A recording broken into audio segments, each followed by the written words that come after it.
Assalamualaikum warahmatullahi wabarakatuh. Selamat pagi, Tabikun. Salam olahraga jaya. Yang terhormat Bapak Dr. Heru Sulistianta, SPD MOR, selaku pembahas saya. Yang terhormat Bapak Dr. Handes Herman Tarigan, MPD, selaku pembimbing satu saya. Dan yang terhormat Bapak Dr. Handes Ade Jubaidi, MPD, selaku pembimbing dua saya. Nama saya Dinda Famila Denata, NPM 1813051052. Saya ingin mempresentasikan hasil seminar proposal saya yang berjudul Pengaruh Latihan Power Otot Tungkai dan Latihan Kekuatan Otot Lengan terhadap Hasil Kecepatan Renang Gaya Bebas 50 meter pada Klub Tirta Tanjung. Latar belakang. Renang gaya bebas adalah renang gaya lain. Apa saja selain gaya dada, gaya kupu-kupu, gaya punggung, kecuali dalam pertandingan gaya ganti, estafet, atau gaya ganti perorangan. Khalid Murzaki, 1999, halaman 34. Pada olahraga renang, setiap anggota tubuh memiliki peranan penting terhadap efektivitas gerak yang dilakukan, terutama pada kecepatan waktu yang ditempuh, sesuai dengan jarak dan gaya renang yang dilakukan.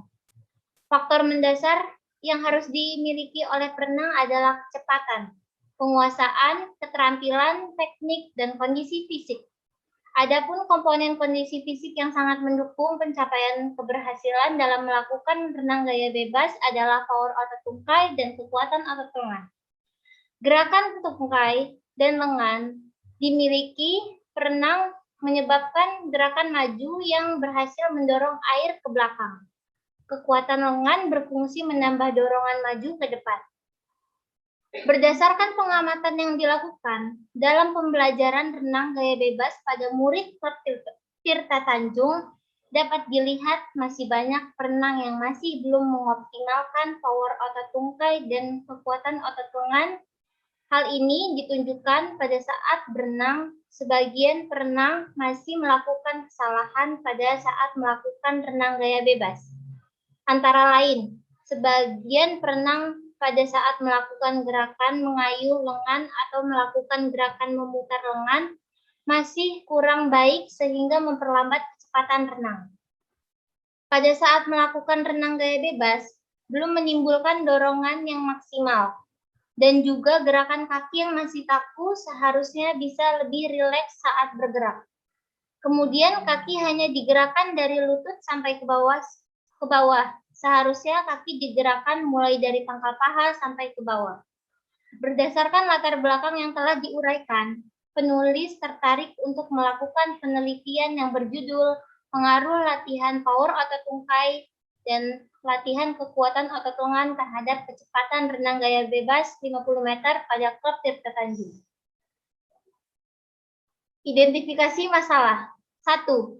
Gerakan tangan yang masih kurang baik. 2. Lemahnya power otot tungkai yang mempengaruhi kecepatan renang gaya bebas. 3. Lemahnya kekuatan otot lengan yang mempengaruhi kecepatan renang gaya bebas. 4. Perlunya peningkatan power otot tungkai dan kekuatan otot lengan saat melakukan kayuhan lengan dan cambukan tungkai. Batasan masalah. Sebagaimana penelitian yang lain, untuk mempermudah dalam penelitian ini, karena terfokusnya masalah, maka dalam penelitian ini dibatasi pada faktor pengaruh latihan power otot tungkai dan latihan kekuatan otot lengan terhadap kecepatan renang gaya bebas 50 meter pada Klub Tirta Tanjung. Rumusan masalah. 1. Seberapa besar power otot tungkai yang berpengaruh terhadap hasil kecepatan renang gaya bebas 50 meter pada Klub Tirta Tanjung? 2. Seberapa besar kekuatan otot lengan terhadap hasil kecepatan renang gaya bebas 50 meter pada Klub Tirta Tanjung? 3. Manakah yang memberikan pengaruh lebih besar antara power otot tungkai dan kekuatan otot lengan terhadap hasil kecepatan renang gaya bebas 50 meter pada Klub Tirta Tanjung? Tujuan penelitian. 1. Untuk mengetahui besarnya pengaruh latihan power otot tungkai terhadap kecepatan renang gaya bebas 50 meter pada klub Tirta Tanjung. 2. Untuk mengetahui besarnya kekuatan otot lengan terhadap kecepatan renang gaya bebas 50 meter pada klub Tirta Tanjung. 3. Untuk mengetahui besarnya pengaruh latihan power atau tungkai dan latihan kekuatan otot lengan terhadap kecepatan renang gaya bebas 50 meter pada perenang klub Tirta Tanjung. Manfaat penelitian. Bagi penulis, penelitian ini dapat memberikan pengalaman pembelajaran yang baik untuk penulis dan memberikan informasi tentang perkembangan renang gaya bebas. Bagi pelatih, sebagai informasi dalam memberikan materi renang kepada muridnya, serta dapat membantu pelatih dalam memberikan latihan dan unsur kondisi fisik yang tepat untuk melakukan renang gaya bebas. Bagi program studi pendidikan jasmani, sebagai informasi dan pengembangan ilmu bagi pihak yang ingin melaksanakan penelitian. Tinjauan pustaka. Pendidikan olahraga adalah pendidikan jasmani dan olahraga yang dilaksanakan sebagai proses pendidikan yang teratur dan berkelanjutan untuk memperoleh pengetahuan, kepribadian, keterampilan, kesehatan, dan kebugaran jasmani. Olahraga pendidikan diselenggarakan sebagai bagian dari proses pendidikan, dilaksanakan baik pada jalur pendidikan maupun non-formal. Biasanya dilakukan oleh suatu pendidikan pada setiap jenjang pendidikan.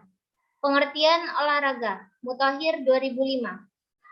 Hakikat olahraga adalah sebagai refleksi kehidupan masyarakat suatu bangsa. Di dalam olahraga tergambar aspirasi serta nilai-nilai leluhur suatu masyarakat yang terpantul lewat hasrat mewujudkan diri melalui prestasi olahraga.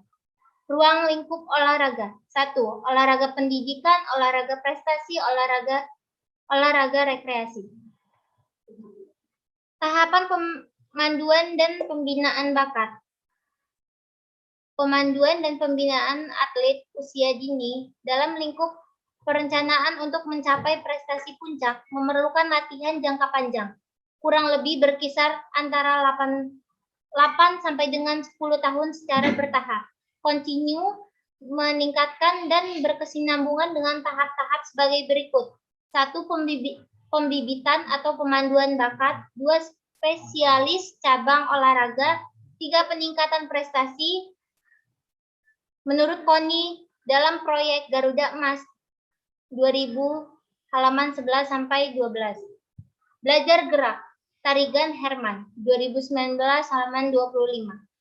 Belajar gerak yang diwujudkan melalui respon-respon muskular dan diekspresikan dalam gerak tubuh.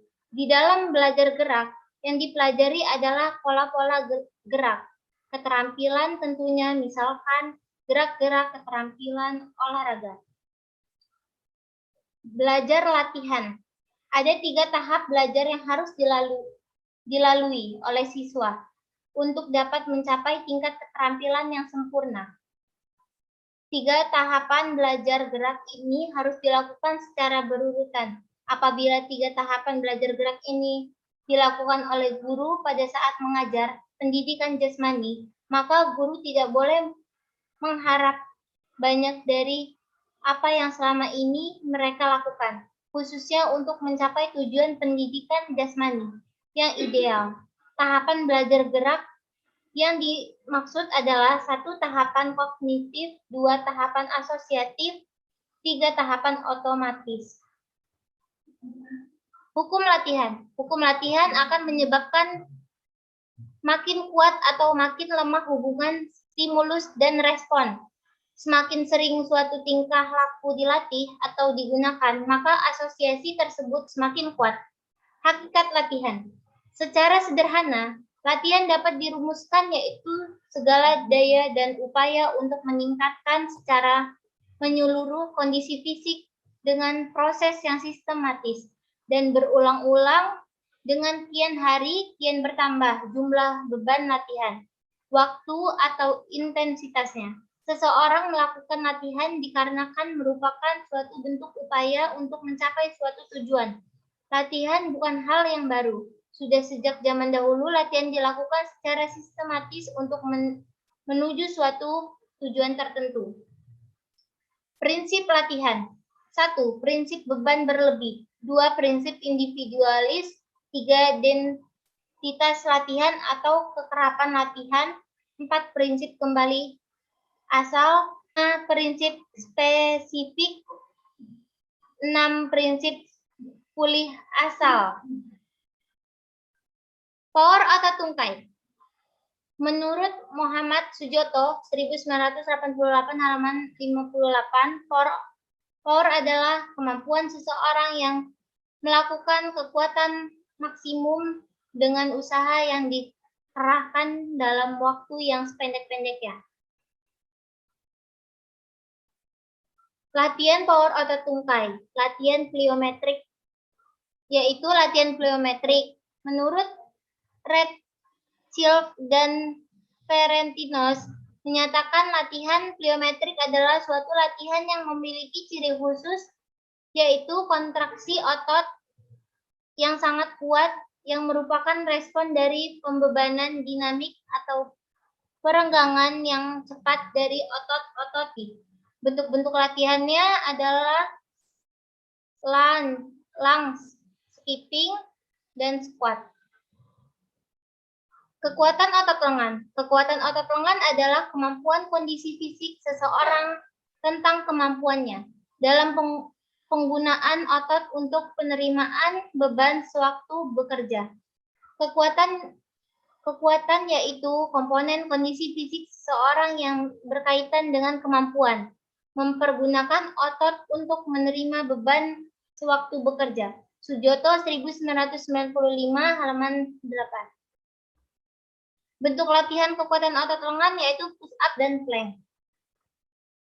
Renang. Renang adalah salah satu cabang olahraga perorangan dari kelompok olahraga akuatik. Renang adalah upaya menggerakkan, mengapungkan, dan mengangkat semua bagian tubuh ke atas permukaan air. Renang biasanya dilakukan tanpa perlengkapan bantuan. Renang adalah cabang olahraga yang menggunakan anggota tubuh terutama bagian tangan dan kaki untuk bergerak di dalam air. Menurut Tony Erlangga 2010 halaman 75. Hakikat renang. Menurut Tony Erlangga 2010 halaman 75, renang merupakan olahraga air yang sangat menyenangkan dan bermanfaat bagi kekuatan otot tubuh, jantung, paru-paru, dan membangkitkan perasaan berani. Renang gaya bebas. Menurut Jubaidi 2016 halaman 24, renang gaya bebas atau crawl selain gaya yang tercepat dalam renang, termasuk pula sangat efisien. Gerakan atau pukulannya berada pada suatu garis dengan air memanjang tubuh. Dan gerakan kedua tangan pun pemulihannya atau recovery-nya di atas permukaan air, sehingga sedikit sekali hambatan yang timbul sewaktu pemulihan. Dengan kata lain, gerakan yang merugikan sedikit sekali. Kecepatan. Kecepatan merupakan kondisi fisik yang penting dalam olahraga termasuk olahraga renang, terutama pada nomor-nomor jarak pendek. Menurut Harsono 1988 halaman 216, bahwa kecepatan adalah kemampuan untuk melakukan gerakan-gerakan yang sejenis secara berturut-turut dalam waktu sesingkat mungkin, atau kemampuan untuk menempuh suatu jarak dalam suatu sesingkat mungkin. Adapun menurut Jonat et al. 1987 halaman 19, bahwa kecepatan dapat didefinisikan sebagai jarak persatuan waktu, misalnya 60 km per jam atau 300 meter per detik. Metode penelitian. Penelitian yang digunakan adalah metode deskriptif. Dalam teknik studi korelasional. Korelasional adalah penelitian yang bertujuan untuk mengetahui sejauh mana variasi-variasi pada suatu faktor berkaitan dengan variasi-variasi pada suatu atau lebih faktor lain bertujuan untuk menemukan ada tidaknya hubungan dan apabila ada berapa kuatnya hubungan serta berat tidaknya hubungan itu. Suharsini Arikunto 2006 halaman 247. Populasi dan sampel penelitian. Populasi menurut Sugiono 2010 halaman 100 adalah wilayah generalisasi yang terdiri atas objek atau subjek yang mempunyai kualitas dan karakteristik tertentu yang ditetapkan oleh penelitian untuk dipelajari dan kemudian ditarik kesimpulannya. Menurut Arikunto 2006 halaman 54, populasi adalah keseluruhan subjek penelitian. Sampel adalah sebagian yang diambil dari populasi. Terdapat beberapa syarat yang harus dipenuhi sehingga sampel dianggap representatif. Menurut Sutanto 2001 halaman 70. Variabel penelitian. 1. Variabel bebas adalah objek atau gejala-gejala dalam penelitian yang bebas dan tidak tergantung dalam hal-hal lain, dilambangkan dengan X. Adapun variabel bebas dalam penelitian ini yaitu power otot tungkai X1, kekuatan otot lengan X2. 2. Variabel terikat adalah objek atau gejala-gejala yang keberadaannya tergantung atau terikat dalam hal-hal lain yang mempengaruhi dilambangkan dengan Y. Variabel terikat dalam penelitian ini adalah kecepatan renang gaya bebas 50 meter.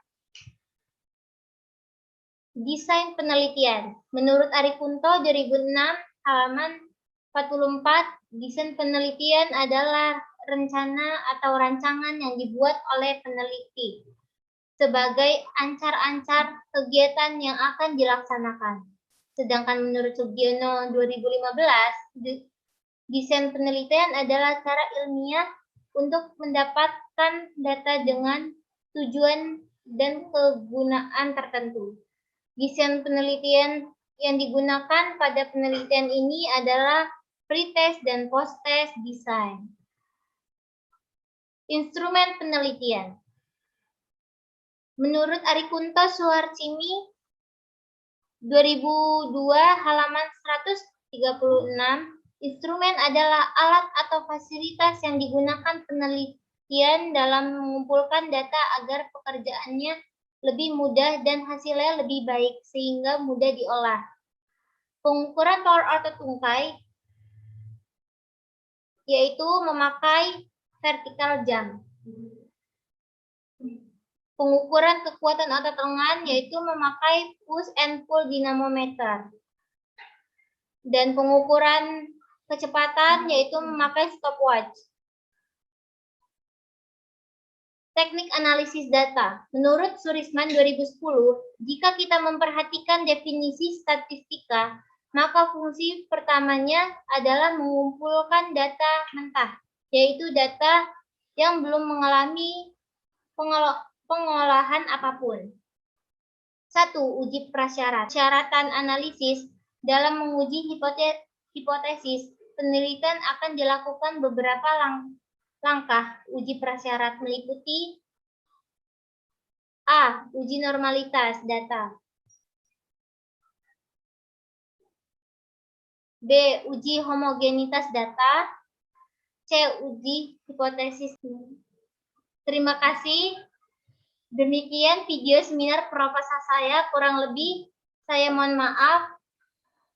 Assalamualaikum warahmatullahi wabarakatuh. Salam olahraga jaya.